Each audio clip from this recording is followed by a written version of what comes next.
passo. Certamente é muito, muito bom estarmos juntos aí mais uma vez. Vamos então, mais uma vez, orarmos? Oremos. Pai de amor, Pai de graça e de bondade, Santo e eterno Deus, Pai da misericórdia, Deus de amor e de santidade, nós lhe agradecemos, Senhor, por quem Tu és. Muito obrigado por trabalhar em nossa vida, Senhor, por não nos deixar sós, à mercê de nossa própria sorte, que isso seria merecido, Senhor, mas Tu nos amastes primeiro, sendo nós ainda pecadores, e desejaste trabalhar em nossa vida, em nosso coração, para nos aproximar de Ti. Muito obrigado pelo dom de Cristo Jesus, Pai. Muito obrigado por isso. Por favor, ajude-nos a percebê-lo a cada passo, a cada instante. E nós que estamos tão dessemelhantes dele, podemos nos aproximar ainda mais e podemos realmente ter e receber o caráter de Cristo Jesus em nossa vida. Queremos pedir perdão e a tua direção.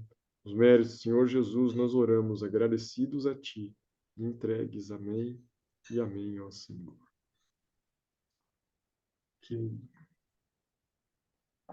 Meus amigos, é bom mais uma vez podermos estarmos juntos. Eu gostaria de saber se algum de vocês tem algum motivo de oração, seja vocês que estão presentes comigo aqui no Zoom, quem vai estar assistindo a gravação disso depois, num outro momento. Né? Quem tem um motivo de oração, seja agradecimento ou pedido, pode estar fazendo. Se quiser abrir o microfone, câmera, se quiser, ou escrever no chat, pode estar fazendo seu momento aí. Teremos um breve momento de oração. Tá? Quem desejar pode estar fazendo uso da palavra. Oi, doutor. Olá, Adriana. Feliz sábado. Bom sábado, minha amiga. Eu quero pedir oração pela saúde do meu esposo. Ok. Ele está aqui comigo até ouvindo a live, né? E Deus conduz e o abençoe. para que Deus toque, né, com as suas mãos sobre ele, para que ele consiga se recuperar. Amém. Em nome de Jesus. Amém. Deus abençoe.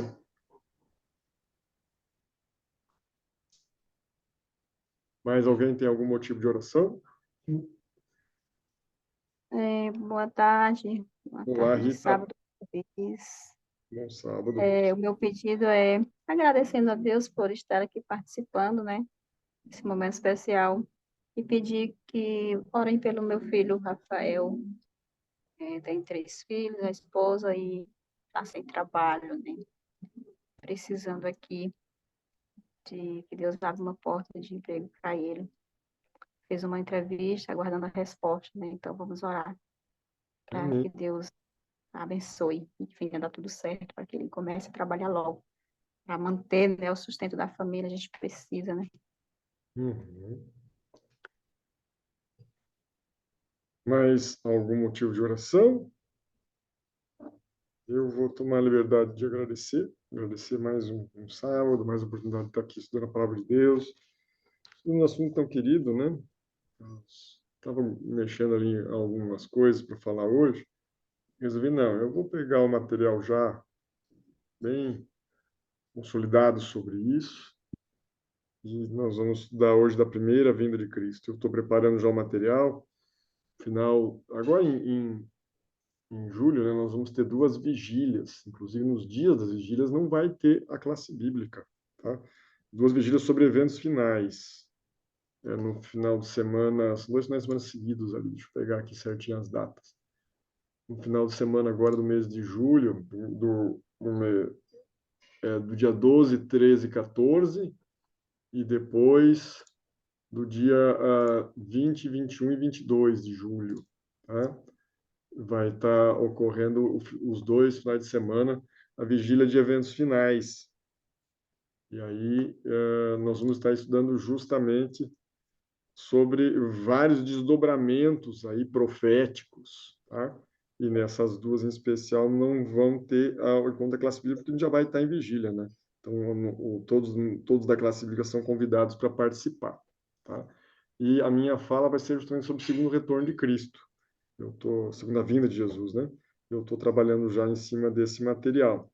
E aí, hoje, que nós vamos falar sobre a primeira vinda, né? Eu peguei um material um pouquinho mais consolidado para esse fim. Então, eu peço ao Senhor por essa vigília, eu peço aí por essa coração que nós estamos tendo aqui no projeto, né? No Restauro Integral, aí na abertura da associação, na incorporação aí de todos, né, as pessoas que vão estar apoiando. Esse novo projeto, temos uma escola missionária presencial, né? Então, muitas decisões a serem tomadas, muitas pessoas vão estar envolvidas, e a gente precisa da direção do Senhor, né? Para fazer, para não fazer, para realmente não ter planos humanos, mas sim planos divinos envolvidos, né? Entendendo que é essa vontade do Senhor, que as coisas estão sendo guiadas e dirigidas para esse fim, nós estamos ali. E aí, querendo aí saber, né, qual vai ser a vontade do Senhor para esse momento. Então, se é da vontade de Deus, pedimos aí que Ele nos dirija sobre isso, né? Seria o nosso agradecimento, estar tendo esse privilégio, e nosso pedido também. Mais alguém tem algum motivo de oração, seu agradecimento ou pedido? A Leila está chegando agora. Não sei se quiser, ele escrever no chat, ou ainda abrir o microfone, ou até a câmera também, e quiser fazer um agradecimento ou um pedido, fica à vontade. Não quiser, a gente segue aqui também. A Adriana já fez, a Rita também, e eu também.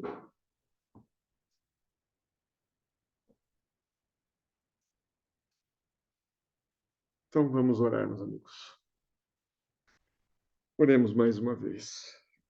Pai de amor, Pai de graça, Santo e eterno Deus, nós queremos louvar teu nome por esse privilégio, poder te servir. Em mais uma ação, em mais uma reunião, em mais um estudo da tua palavra, temos já, Senhor, tido o privilégio de estarmos juntos, estudando o teu querer tantas vezes, e aqui para mais um encontro da classe bíblica, Escravo na Verdade. Vamos aprender a respeito da vinda do teu Senhor Jesus, ao qual enviastes, num plano da salvação que já estava preparado desde antes da fundação do mundo, para que nós pudéssemos vir a conhecer melhor do teu caráter e a profundidade do teu amor, da tua bondade e também da tua justiça. Agradecemos pelo dom de Cristo, clamamos que o teu Espírito, que inspirou os santos profetas a escreverem as páginas da Bíblia, possa nos iluminar, nos fazendo, Pai, teus alunos nesse momento, nos fazendo aprender o que quer nos ensinar sobre esse assunto tão importante. Que graças à primeira vinda de Cristo nós temos a oportunidade de salvação. Uma vez justificados nele, receber o teu Espírito, ser santificados, portanto, e nos preparar para o retorno de Cristo, no qual haverá glorificação. Obrigado por essa bênção. Abre o nosso entendimento, por favor.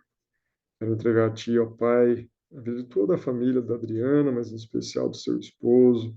Eles estão no hospital, Senhor. Vamos pedir que seja a Tua vontade, possa ver o perdão dos seus pecados em Cristo, a bênção do Teu Espírito na vida dele, que possa ser restaurado como um todo. Se quiseres, ó Pai, que opere o milagre da cura e da transformação na vida desse Teu filho.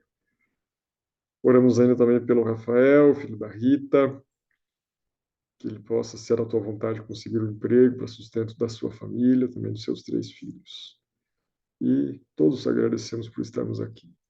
Ao Pai, motivos de oração que estão em nosso coração, os recebe e conduz conforme o Teu querer, para que tudo aconteça ou deixe acontecer conforme a Tua vontade, para que tudo, ó Pai, seja conduzido, pedindo a Tua bênção sobre cada necessidade, sobre, ó Senhor, a fé, mediante a fé, nos méritos de Cristo, de conforme os planos que tem para cada um de nós. Os méritos de Jesus, oramos agradecidos e entregues a Ti. Amém, amém. Amém.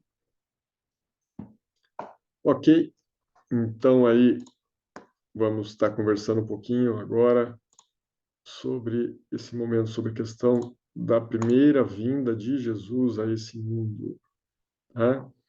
É claro, Deus é onisciente, né? Então, onipotente, onipresente, ou seja, Deus, ele está em todo local, em todo tempo, em sua imortalidade. Então, não é uma novidade dizermos aí que Deus conhecia cada um de nós, conhece os tempos, o fim desde o princípio, com certeza. mas na história do universo, mesmo sendo ele eterno, ele se revela aos seus filhos, e nesse descortinar desse relacionamento, dessa revelação aos seus filhos, as coisas vão acontecendo no tempo das criaturas para que elas possam entender, absorver o ensinamento de Deus, entender quem Deus é. E na plenitude do tempo, o Senhor Jesus veio a esse mundo. Na plenitude do tempo, ele voltará a segunda vez, e a terceira após o milênio, quando fará um novo céu e nova terra, onde habita a justiça. E aí será definitiva, né? Porque aqui se tornará a capital do universo, naquele momento.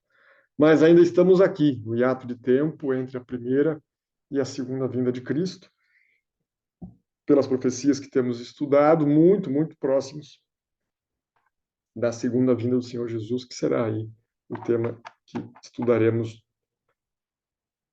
em estudos posteriores. Hoje vamos falar um pouquinho, então, sobre a primeira vinda de Jesus a esse mundo. Então, existiu ali o que nós chamamos de encarnação. Era um plano de Deus que, no tempo oportuno, para revelar esse plano da salvação, preparado desde antes da fundação do mundo, realmente houvesse essa entrega, né, no qual o ser humano pecador, o salário do pecado é a morte, ele não iria morrer por causa que o próprio Deus iria assumir o pagamento dessa dívida, iria assumir a questão da sentença da criatura rebelde, que seria a morte eterna. O próprio Deus veio para morrer a morte eterna. Então era plano de Deus passar por isso, né? Estar aí realmente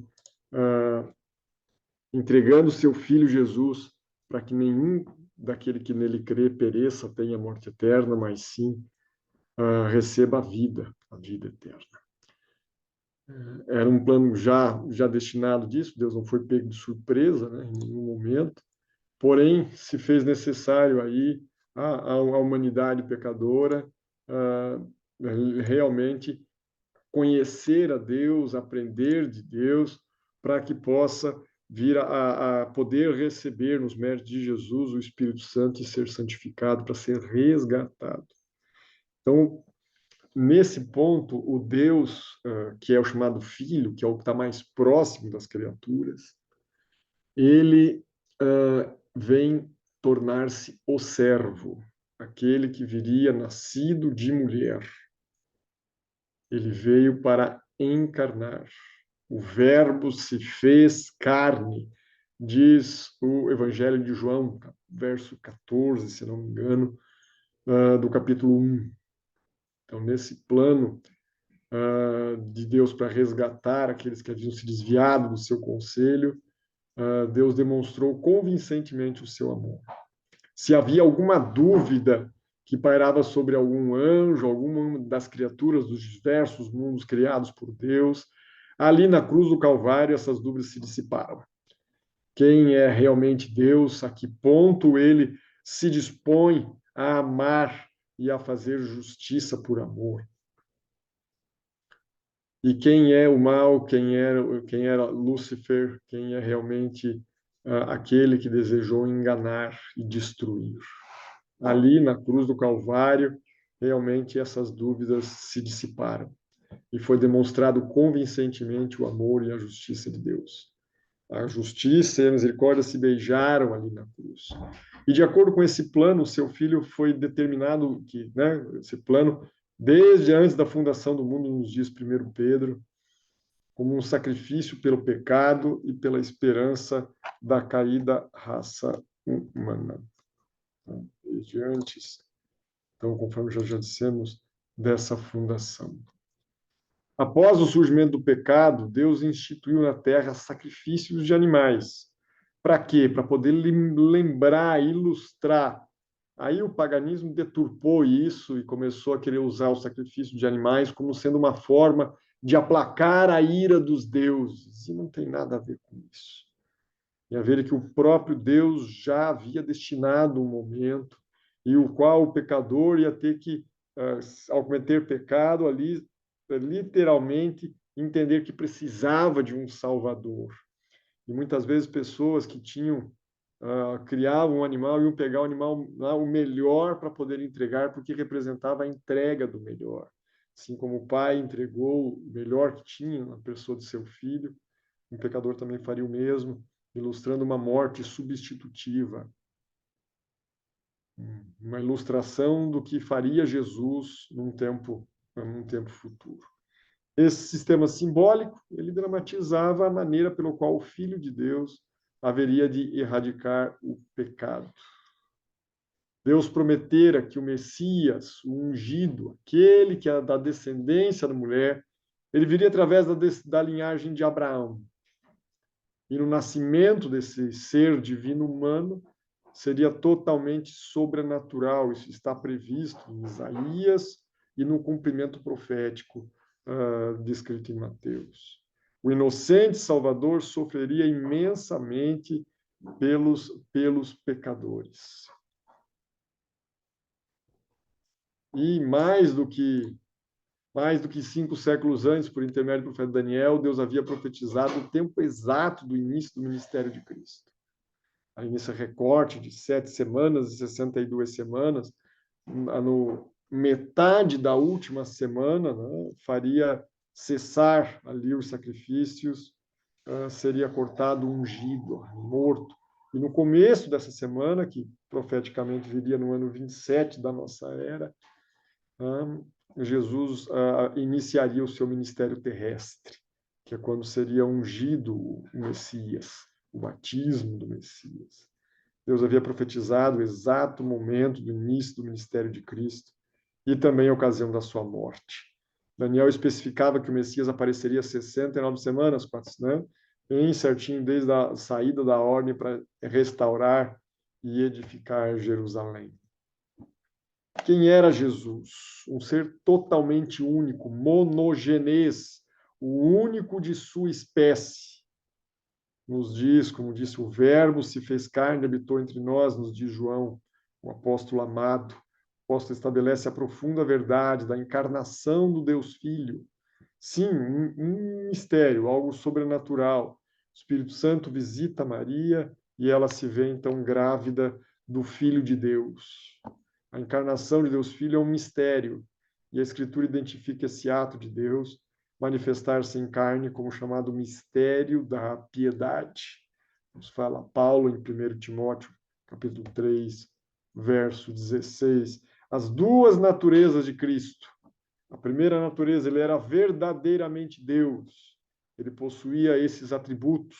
Ser onipotente, embora ele não teve por usurpação o ser igual a Deus, de fato ele o era, mas ele se despe de sua divindade para viver uma vida de muita humildade, sem usar para benefício próprio o seu poder.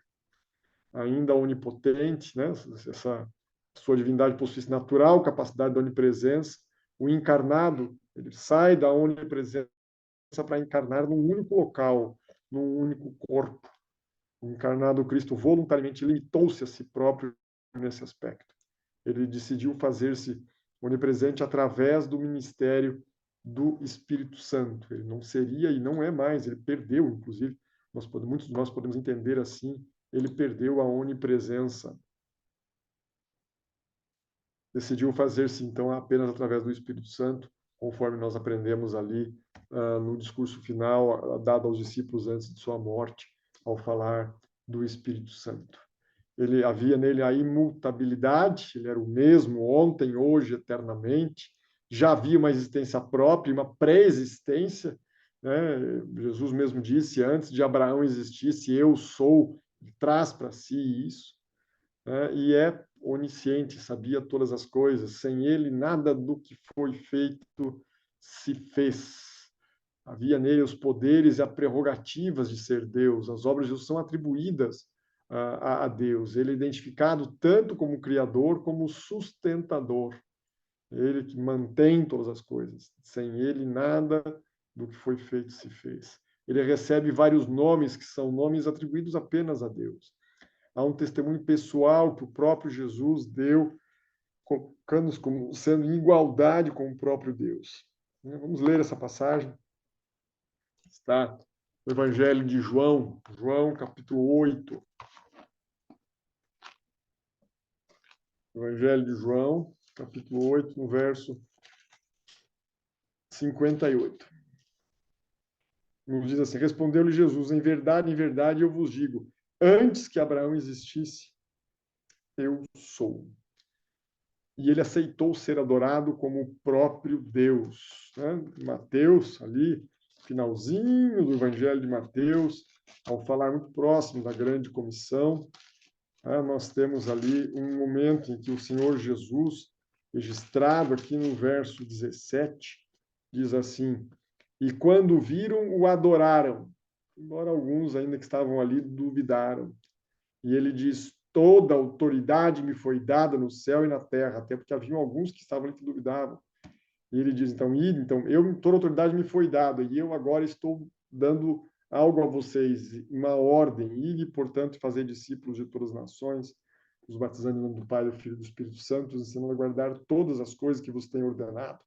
E eis que estou convosco todos os dias, até a consumação dos séculos. E o vizinho parece estar queimando alguma coisa aqui perto de novo. Bastante fumaça aqui. Vamos lá. Então, nessa questão das duas naturezas, né? Jesus tinha ali as suas duas naturezas, e a Bíblia testifica que a adição da sua natureza divina, Cristo possui também a natureza humana. Ele era verdadeiramente Deus, para poder representar a Deus para o ser humano, e também verdadeiramente homem, para representar a humanidade diante de Deus. Cristo possui uma natureza humana, e a aceitação desse ensinamento é crucial para entender o seu papel na salvação do homem. Ele foi tentado em todas as coisas, sendo pecado, e venceu, sendo verdadeiramente homem. Alguns até dizem assim: não, mas Jesus era Deus. Sim, ele o era, mas ele venceu, sendo verdadeiramente homem, usando aquilo que está à disposição do ser humano para vencer o poder de Deus, a atuação do Santo Espírito. Então, em 1 João, capítulo 4, versos 2 e 3, diz: nisso reconheceis o Espírito de Deus. Todo espírito que confessa que Jesus Cristo veio em carne é de Deus, e todo espírito que não confessa a Jesus não procede de Deus, pelo contrário, esse é o espírito do anticristo, a respeito do qual tendes ouvidos que vem e está presente já no mundo. Tá? Então, Jesus Cristo veio em carne, veio em forma humana. Esse é o testemunho das Escrituras.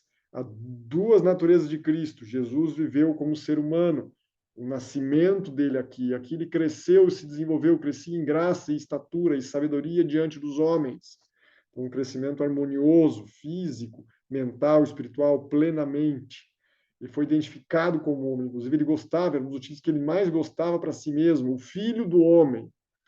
Né? E ele tem características que são inequívocas ali de um ser humano. Ele se cansava e dormia para poder descansar, né? Ele comia, ele bebia, características completas aí de um ser humano. E a extensão da sua identificação com a natureza humana, ela é enviada em semelhança, bem entre aspas, semelhança de carne pecaminosa. Ele é o segundo Adão, conforme é mencionado em Romanos e também em Coríntios. Há uma experiência com a tentação. Ele foi tentado em todas as coisas, porém sem pecado. E o modo como ele enfrentou as tentações prova que ele era verdadeiramente humano. Ele não usou suas prerrogativas divinas para vencê-las, ele usa a palavra de Deus, ele usa a influência e a autoridade do próprio Pai. Ele, ser humano, verdadeiramente ser humano, mas que não pecou. E é algo completamente óbvio que a natureza divina de Cristo era isenta de pecado. O que a gente pode dizer da natureza humana? A Bíblia retrata a humanidade de Cristo como sendo isenta de pecado. Ele assume a natureza humana em sua condição decaída, suportando as consequências da pecaminosidade, mas não ela própria. Foi um com a raça humana, exceto no que diz respeito ao pecado. A pessoa de Jesus Cristo possui, então, essas duas naturezas, a natureza divina e a natureza humana. Ele é o Deus-homem. E é agora o que ele quer que nós façamos. Ele quer nos tornar coparticipantes da natureza divina. assim como ele tem, ele quer trazer essa identidade para cada um de nós. Tá? Nós lemos isso, por exemplo, em 2 Pedro. Vamos lá, vamos ler juntos. 2 Pedro, capítulo 1. 2 Pedro, capítulo 1, versos 3 e verso 4.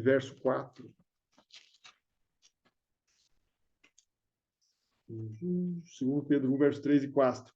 Visto como pelo seu divino poder, ele está falando de Jesus, nós vemos isso no verso 1 e 2, pelo divino poder de Cristo, nos têm sido doadas todas as coisas que conduzem à vida e piedade, pelo conhecimento completo daquele que nos chamou para a sua própria glória e virtude, falando de Cristo mais uma vez, pelas quais nos têm sido doadas as suas preciosas e muito grandes promessas, para que por elas vos torneis coparticipantes da natureza divina, livrando das corrupções das paixões que há no mundo. Nós não seremos deuses, muito pelo contrário, mas teremos algumas prerrogativas da natureza divina, assim como Jesus Cristo o tinha. E isso é feito no processo de santificação. Tá? Não teremos o poder de Deus, não seremos adorados, mas não tem nada a ver com isso. A natureza divina, estou falando da essência, do caráter, da santificação.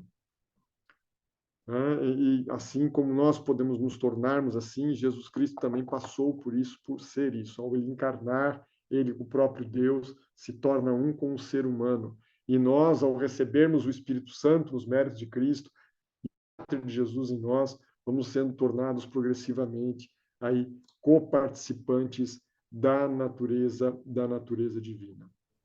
A encarnação significou que o eterno Filho de Deus, assumindo sobre si a natureza humana, e não o homem Jesus adquirindo divindade. Justamente o processo inverso. Deus busca a humanidade. Ele se faz então carne, para que possa habitar entre nós. Então, a pluralidade associada à Trindade divina não se acha presente em Cristo.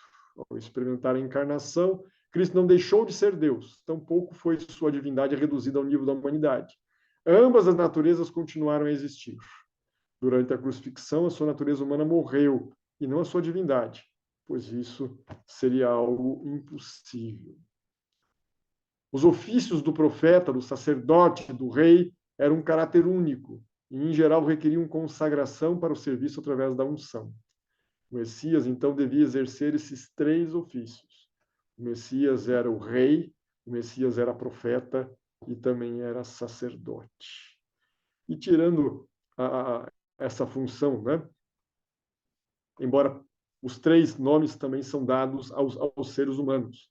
Na função divina, os 3 nomes são dados aos seres humanos. Nós somos chamados de arautos, de profetas, porque levamos a profecia, porque levamos a mensagem de Deus, porque somos porta-vozes de Deus. E somos chamados de reis e sacerdotes também. O Messias devia levar esses 3 ofícios, porque ele é o rei dos reis, o senhor dos senhores, literalmente o profeta dos profetas e o sumo sacerdote, o maior de todos. E nós, como seus imitadores, lhe seguimos o exemplo. Cristo profeta, ele revelou a Moisés o ofício profético. Deus fez isso. Haveria um outro profeta que virá depois de ti. É um profeta maior do que tu foste. Jesus referiu-se a si próprio como profeta em Lucas 13:13. E antes da sua encarnação, Cristo encheu os escritores bíblicos com o Santo Espírito e forneceu-lhe as profecias a respeito do seu sofrimento e também da glória que viria após isso. Durante seu ministério terrestre, Jesus desempenhou tanto o papel de sacerdotal como de oferta. A sua morte na cruz constituía parte da sua obra sacerdotal.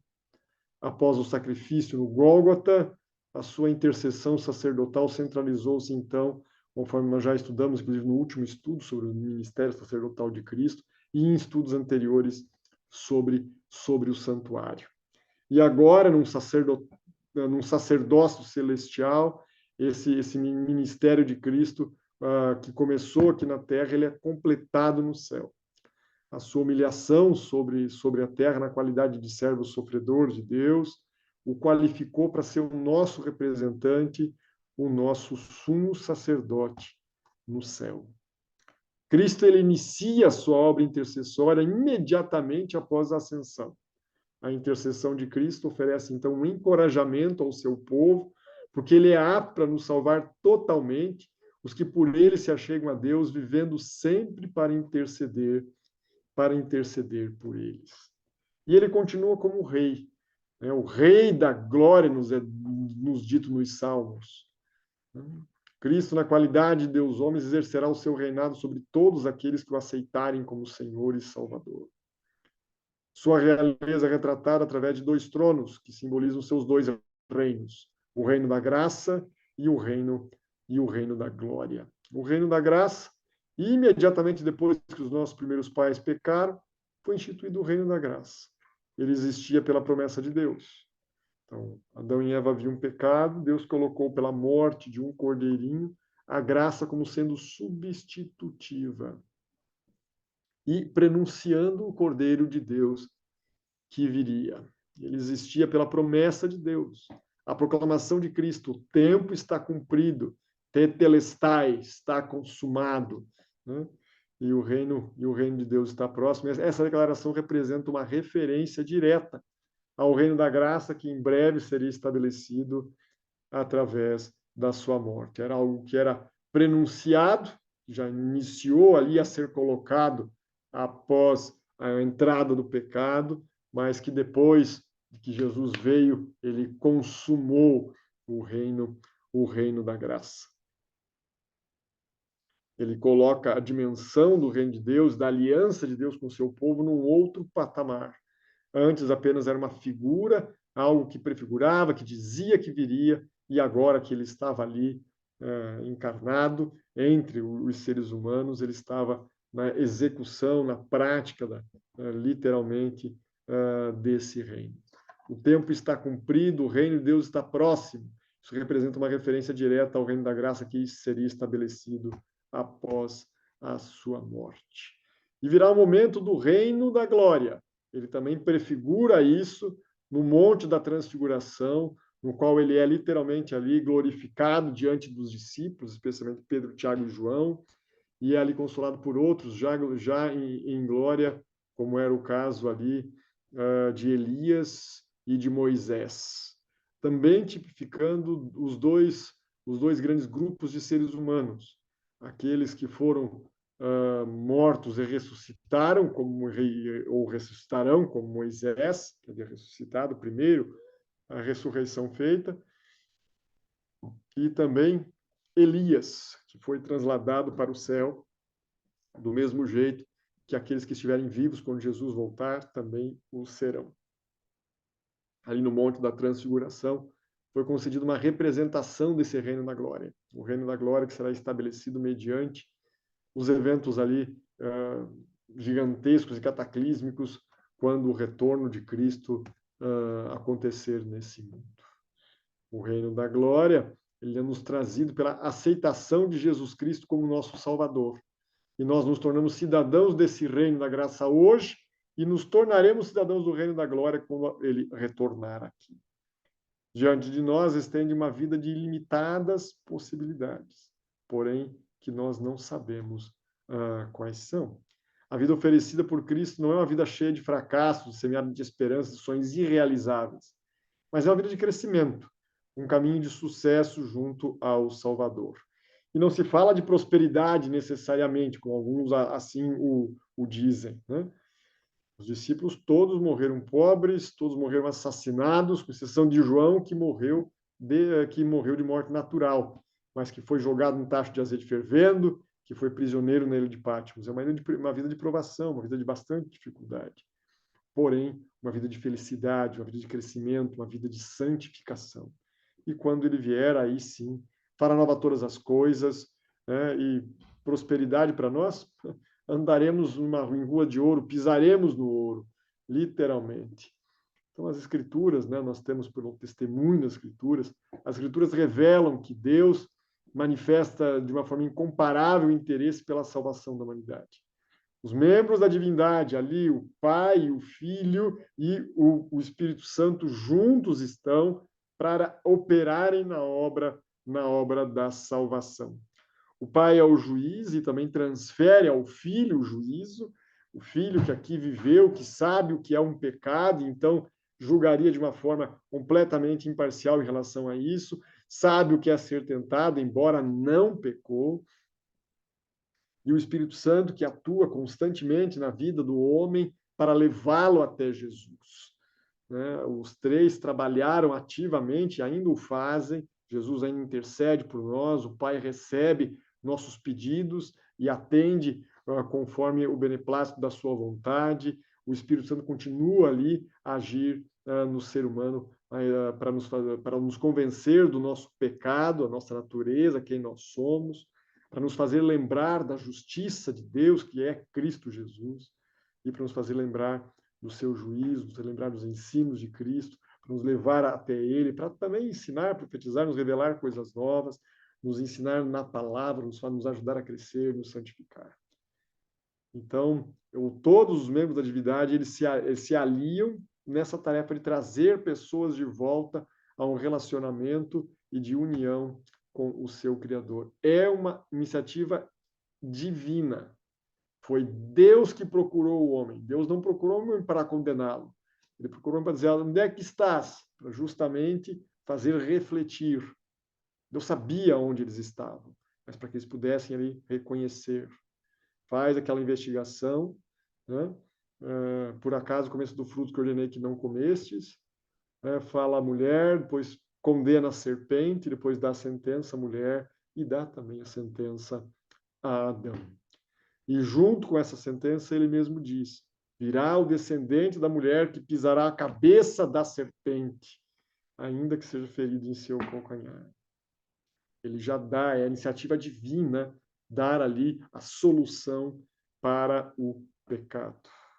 Em meio à situação de completa desesperança em que eles se achavam naquele momento, Deus lhes pôs um maravilhoso plano que lhe garantiria a vitória final sobre o pecado e a morte.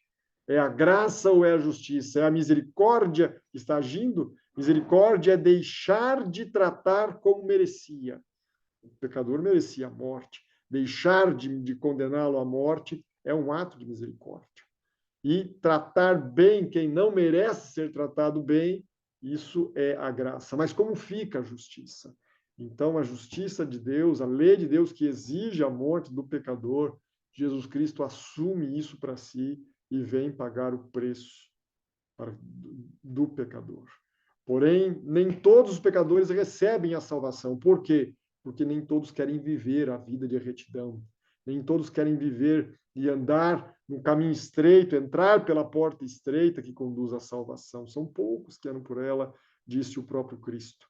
E assim, então, Deus faz a justiça. Ele alia nessa natureza divina humana e faz a santificação que retira o poder do pecado, quando o pecador resolve submeter a sua vontade à vontade de Deus, unir o seu esforço para viver uma vida de retidão com o poder divino. Ali há essa união. Na cruz, a graça, a justiça, a paz, a misericórdia, ali, se diz os Salmos, ali ocorreu a intimidade, ali elas se beijam. Aí ocorre uma plena disposição de perdoar, uma decidida disposição de ignorar a culpa. Deus não tem por inocente o culpado. Somente na pessoa de Cristo é que podemos compreender como essas qualidades de caráter podem ser reconciliadas uma com a outra. Ele viria, então, o Senhor Jesus, para perdoar ou para punir? Embora Deus seja misericordioso, ele não pode perdoar aquele que permanece no pecado. Jesus não veio salvar o ser humano no pecado, ele veio salvar do pecado. O perdão possui um propósito de permitir que a pessoa possa ter uma novidade de vida. O perdão possui a possibilidade, né? Ele inclui a possibilidade de doar o Espírito Santo. Deus deseja converter os pecadores, é necessário haver uma novidade de vida, uma nova natureza. Porque Deus, ele se ira sim contra o pecado. O pecado é inimigo, faz separação entre Deus e aqueles a quem Deus ama. E a ira divina é aquilo que na Escritura identifica como a reação de Deus ao pecado e à injustiça. Uma rejeição deliberada à vontade revelada de Deus na sua lei provoca a sua justa ira, o seu justo furor. E é necessário, sim, uma resposta humana a esse tamanho ato de amor. Esse tamanho ato de amor de Deus em desejar salvar a humanidade, dando o seu Filho para isso. até mesmo a resposta humana ao oferecimento da salvação de Deus lhe faz, não provém do próprio homem, mas é sediada em Deus, porque de nós mesmos nós não podemos fazer isso. Mas nossa fé não é mais do que um dom de Deus. Ele é o autor e o consumador da nossa fé. O mesmo ocorre em relação ao nosso arrependimento. As boas novas são que Deus estava em Cristo reconciliando consigo o mundo. E essa reconciliação restaura o relacionamento entre Deus e a raça humana. Jesus Cristo é a ponte que liga o pecador ao Redentor, que une a humanidade com Deus, a criatura com o Criador. E foi Deus quem tomou a iniciativa de restaurar as relações interrompidas entre a humanidade e ele próprio. Muitos cristãos limitam o significado do termo expiação exclusivamente aos efeitos redentores da experiência de Cristo manifestados na encarnação, sofrimentos e morte. Alguns chegam a dizer, a lei foi abolida e ela não precisa mais. Então, Jesus Cristo veio, morreu para nós, nos salvar, para nós vivermos do nosso jeito, de um jeito qualquer. Não, a lei continua existindo. Deus enviou o seu Filho para que nós venhamos a ser salvos, e somos salvos pela graça somente para que ninguém se glorie. Mas o verso seguinte, nós estou falando de Efésios 2, no verso 10 agora, o verso seguinte diz que Deus preparou o caminho, preparou obras para que nós andássemos nelas. A semelhança de Cristo, nós somos feitura dele. Jesus viveu cumprindo a vontade do Pai. Devemos nós também cumprir a vontade do Pai. Então, a lei não foi anulada pela fé. Não, de modo algum, nos diz Paulo, por exemplo, em Romanos 3:31. Pelo contrário, a graça, ela perdoa, mas ela purifica de toda injustiça. Ela habilita-nos a viver em conformidade com a vontade de Deus expressa em sua lei. Exclusivamente nos efeitos redentores da experiência de Cristo manifestados na encarnação, sofrimentos e morte, ali prefigurados no ritual do santuário, a expiação envolvia não apenas a morte de um cordeiro sacrificial, como também incluía um ministério sacerdotal em que o sangue era conduzido até o santuário. Ou seja, é necessário um sacrifício, é necessário uma vida de busca, de contínua comunhão com Deus, examinando ali a cada uma das solenidades, né? Examinando a consciência, se houver um pecado, deve ser confessado, abandonado. Pecado, transgressão da lei. A lei, ela continua valendo, por isso que o pecado tem que ser abandonado, porque a lei continua valendo. A lei continua valendo e literalmente condenando. A graça salvou, não para anular a lei, mas para que nós pudéssemos segui-la, obedecê-la. Nesse sacrifício expiatório de Cristo, ele foi o ponto da mudança no relacionamento entre Deus e a humanidade. Embora ainda permaneça um registro dos pecados nos livros do céu, que serão arrolados no tempo de juízo, até a plena extinção, quando o santuário é purificado, porque deixa de haver, então, qualquer registro do pecado. Deus nos considera pecadores redimidos por completo e a história do pecado finalizada até esse momento. Então, nós vamos entender exatamente que esse registro ali, Deus não, até esse momento, Deus ainda considera os pecados contra os seus praticantes, mas não mais para os condenar, mas sim para entender como eles podem ser salvos. E aqueles que não aceitarem o sacrifício de Cristo, esses sim receberão a justa condenação. A morte de Cristo é uma necessidade, sem ela nós não temos chance alguma. Uma necessidade para que Deus de amor pudesse manter a sua justiça e retidão. E a morte expiatória de Cristo tornou-se uma necessidade moral e legal. Portanto, a cruz é uma demonstração tanto da misericórdia quanto da justiça de Deus. Foi necessário a morte, foi necessário pagar o preço que a lei exigia. Ela é realizada pelo sacrifício expiatório, um alto sacrifício de Cristo. Isso é agradável a Deus porque ele removeu a barreira erguida por entre Deus e o homem pecador.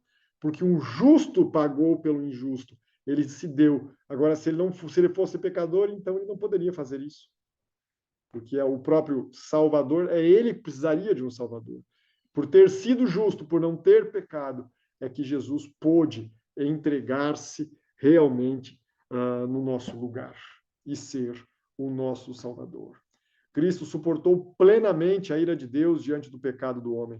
Através de Cristo, a ira de Deus não é convertida em amor, mas é desviada do homem e dirigida contra si mesmo. Então, existe essa responsabilidade vicária pelo pecado. Ele quer recuperar, reivindicar novamente a todos para si o caráter de Deus, ele quer reivindicar sua lei, a justiça, seu amor, quem ele é, quem é a humanidade que ele veio para morrer, para salvar. Ele vem reivindicar também seu povo. É um importante conceito no plano da salvação. Os pecados e as culpas que nos macularam podem ser transferidas para aquele que suporta os nossos pecados, nos tornando puros. E qual é a função do sangue? O sangue desempenha um papel central nos sacrifícios expiatórios, nos rituais do santuário. No Novo Testamento, revela que as cerimônias do Antigo, que tinham como objetivo obter o perdão, purificação, reconciliação através do sangue substituinte, foram todas elas cumpridas por intermédio do sangue expiatório de Cristo, sacrificado ali no Calvário. Cristo, ele é então o resgate. Ele pagou o preço da dívida, nos fala Colossenses. E através de Jesus, ele testificou quanto a si próprio, não haver vindo para ser servido, mas para servir e dar a sua vida em resgate por muitos. Deus então compra a sua igreja, o seu povo, com o seu próprio sangue. Nesse sacrifício expiatório de Cristo, foi o ponto de mudança no relacionamento entre Deus e a humanidade. Embora ainda exista a permanência do registro dos pecados das pessoas como resultado da reconciliação, Deus não mais considera esses pecados contra os seus praticantes. Então, ali, sendo Cristo o próprio resgate, ali o que ele conseguiu? Na morte de Jesus, ele ratificou a propriedade de Deus sobre a humanidade. Paulo diz, não sois de vós mesmos, porque fostes comprados por preço. E o nosso corpo se torna, então, templo do Espírito de Deus, porque ele nos criou e porque ele nos comprou, nos redimiu para si. A rebelião de Adão resultou em pecado, em condenação e morte para todos. Cristo inverte, assim como pelo pecado de um só homem entra a morte no mundo, pela morte de um só homem o pecado sai do mundo. Cristo então inverte essa tendência descendente. Ele providenciou a libertação da penalidade e do dom da vida eterna. Ele estabelece, uma vez mais, volto a mencionar, uma ponte entre o abismo provocado pela transgressão e que custou a vida dele mesmo, bem como a sua morte. Ambas, vida e morte, são necessárias e contribuem para a nossa salvação. O que pode realizar por nós a vida perfeita de Cristo? Deus desenvolveu uma vida pura, santa e cheia de amor, ao repousar inteiramente assim em Deus, esse testemunho, a vida e o sacrifício de Jesus. Essa vida preciosa ele compartilha como um dom, com todos os pecadores arrependidos. Isso é comparado com um manto, como um manto de justiça, que ele oferece para cobrir os imundos trapos simbolizados pelas tentativas humanas em alcançar a justificação. Só o sangue de Cristo faz isso. Ele nos perdoa dos pecados e nos purifica de toda injustiça. A vida terrestre de Cristo também ofereceu à humanidade um modelo de como viver. Então você pode seguir as pegadas do Mestre e viver como ele viveu. E assim, utilizando o poder que estava disponível a Cristo, está disponível a nós também, por exemplo, o poder do Santo Espírito, podemos vir a ser salvos. E agora, na ressurreição de Cristo, né? Qual a ligação disso com a salvação? O ministério atual de Cristo acha-se enraizado em sua morte e na sua ressurreição, senão ele continuaria morto. Mas ao ter ressuscitado, ele tem uma novidade de vida para si e torna possível uma novidade de vida para nós também. Embora o sacrifício expiatório de Cristo fosse suficiente e completo, sem a ressurreição não poderíamos ter a certeza de que Cristo havia concluído vitoriosamente a sua divina missão sobre a terra. Na sua ressurreição, ele tem a reconciliação por todo o universo, porque todo o universo, embora não tivesse caído, apenas o nosso mundo, mas todo o universo esteve ali em jogo. E ele faz, então, a vindicação da lei de Deus, mostrando que a lei de Deus é justa. E o perfeito sacrifício expiatório de Cristo vindicou essa justiça. Ela pode ser obedecida e deve ser obedecida para que o pecado não volte, não reine, né, ou não venha voltar depois de tudo que ele passou, após o seu retorno, nós estarmos com ele, para que o pecado nunca mais volte a se levantar. Era possível obedecer. Foi isso que Jesus Cristo provou em sua vida e que ele quer fazer por nós também. Sem ele não conseguimos nada, mas com ele, aquilo que ele deseja dar por nós, com a sua graça, com o seu poder perdoador e purificador, nós podemos também ser santificados. O perfeito sacrifício expiatório de Cristo reivindicou a justiça e a bondade, a retidão e a santa lei de Deus, bem como o seu gracioso caráter. Trouxe a justificação, que é a reconciliação que torna efetiva somente quando o perdão é oferecido e aceito, e mostra também a futilidade da salvação pelas obras. Você não consegue por si mesmo. O divino ministério da reconciliação revela a futilidade dos esforços humanos, no sentido de obter a salvação por intermédio das obras da lei. Com Cristo você consegue ser obediente. Sem Cristo, não. Muitos me dirão naquele dia, Senhor, Senhor, mas não entrarão no reino dos céus. É aquele que faz a vontade de meu Pai que está no céu. Esse que faz a vontade, esse sim, entrar no reino dos céus. Ainda que muitos profetizaram em nome de Cristo, expulsaram demônios em nome de Cristo, fizeram milagres em nome de Cristo, ouvirão do Mestre, apartai-vos de mim, vós que praticais a iniquidade, nunca vos conheci. O divino ministério de reconciliação revela isso, a futilidade dos esforços humanos. Porém, nós precisamos unirmos ao poder de Deus, e ao fazer isso, aí sim, viveremos com o resultado das boas obras. E nesse resultado do ministério salvador de Cristo, há um novo relacionamento com Deus. Ocorre um novo relacionamento entre Deus e o pecador arrependido. Sem o arrependimento, não há como isso existir. Então, há necessidade de uma novidade de vida. Não pode ser de qualquer jeito. Trata-se de um companheirismo baseado no amor e na admiração, em vez de ser fruto do temor e da obrigação. Se me amais, guardais os meus mandamentos, disse Jesus. E passa a ser uma motivação para uma ação missionária. Você foi salvo e sabe que outros estão perdidos, então levem também o evangelho eterno para que eles também venham a receber o amor e a salvação. O insondável amor revelado no ministério reconciliador de Deus através de Jesus Cristo motiva o nosso testemunho missionário em favor dos outros. E assim, na primeira vinda de Cristo, ela torna possível as próximas. Porque se Jesus tivesse vindo apenas uma vez, como semelhante ao que virá a segunda, ele viria para quê? Para dar a cada um segundo as suas obras, já após o juízo, e estaremos todos condenados, porque não podemos salvar a nós mesmos. Mas aqueles que aceitam o sacrifício de Cristo e vivem em permanência com Jesus, esses não perdem a sua salvação e podem, então, virem a ser glorificados. E nesse processo de permanecer em Cristo, carimba o seu passaporte para o céu, o que Jesus fez na cruz, o perdão, a justificação, e isso é o passaporte, isso é o ticket para entrar no céu, a passagem, mas ela é carimbada quando nós vivemos de acordo com os princípios do reino de Deus, mesmo ainda nesse mundo. E realmente nos arrependemos da nossa condição e desejamos uma novidade de vida e clamamos ao Pai por poder para vencer. Poder que não está em nós, mas que vem diretamente dele.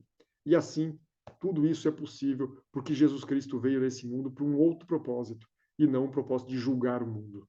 Quando ele vier a segunda vez, aquele que há de vir julgar os vivos e os mortos, aí sim ele dará a cada um segundo a sua recompensa. Mas a primeira vez ele veio, que é o motivo do nosso estudo hoje, não veio para julgar, mas sim para buscar e salvar o perdido. Assim fez nosso Senhor Jesus enquanto aqui viveu. E essa é a missão que ele quer fazer através de nós e da atuação do Santo Espírito através de nós, nessa obra da salvação, como coparticipantes da obra de salvação de muitos, ao nos dar a comissão que nós lemos aqui em Mateus, na Bíblia Sagrada, de irmos por todo o mundo e batizamos em nome do Pai, do Filho e do Espírito Santo e fazemos discípulos, ensinando esses discípulos a guardar todas as coisas que Jesus nos ensinou ao longo do Evangelho Eterno, sabendo que Ele está conosco, porque sozinhos não podemos, todos os dias até a consumação dos séculos. Que maravilha é podermos servir a esse Deus. Que Deus maravilhoso que nos busca, que não nos deixa sós, que intercede por nós diante do Pai, que envia o seu Espírito, a maior dádiva que o céu poderia dar, para que nós possamos viver em unidade entre nós e entre Deus, para virmos a ser salvos. Que maravilha isso. Que Deus realmente nos abençoe e nos ajude aí a nos aproximarmos mais do ideal que Ele tem para cada um de nós. Vamos orar para finalizarmos o estudo? Então, vamos deixar um momento aí, caso aqueles que estão conosco desejam comentar alguma coisa, fique à disposição. Oremos. Se você quiser e puder, vamos inclusive nos ajoelhar diante de Deus e orarmos juntos. Oremos. Pai de amor, Pai de graça e de bondade, santo e eterno Deus, nós lhe agradecemos, Senhor. Agradecemos pelo dom de Cristo Jesus. Lhe agradecemos por seres um Deus santo, justo e bom, e por revelar o teu próprio caráter em Cristo e nos tornar possível ser feitos totalmente semelhantes a Ele, mesmo sendo nós ainda pecadores. Aonde abundou o pecado em nossa vida, superabundará a graça, não para nos deixarmos no pecado, mas sim para transformar a nossa vida. E te agradecemos porque Cristo veio a esse mundo a permitir isso, e em cima disso, do ato que Cristo fez, nos dá uma possibilidade de viver uma novidade de vida. Nos ajuda nessa novidade de vida, Pai. Nos comunica o poder para vencer o mal que há em nós e o mal que nos rodeia, para que possamos vigiar vigiar realmente e buscar ao Senhor a cada dia e o encontrá-lo. Vigiar para que possamos não entrar em tentação, para que possamos realmente, ó Senhor, glorificar o teu nome na nossa vida. Nos ajuda, Senhor, nos salva de nós mesmos. Oramos agradecidos, exaltando o teu nome pelo dom de Cristo e já agradecidos porque tu cuida de nós e transforma o nosso viver. Em nome de Jesus, oramos agradecidos. Amém, amém. Amém. E aí, meu amigo, minhas amigas, né, e meus amigos, muito bom estarmos juntos, tá? Agora aqui nós estamos presencialmente apenas em um número mais reduzido, tá? Mas alguns vão assistir isso depois gravado. Se você quiser, depende de deixar o seu comentário, pode escrever no próprio grupo mesmo, seu pedido de oração, seja né, ali um pedido, uma necessidade, um agradecimento que você queira fazer a Deus, pode mencionar no grupo. E eu vou dar uma liberdade agora para aqueles que estão conosco aqui no grupo, se desejarem comentar alguma coisa, em especial relativo ao assunto de hoje, embora até pode ser também algum outro, mas, se possível, relacionado ao nosso estudo de hoje. Alguém tem desejo de comentar alguma coisa? Pode estar abrindo aí o microfone, se quiser, e mencionar. Se não, concluiremos aqui.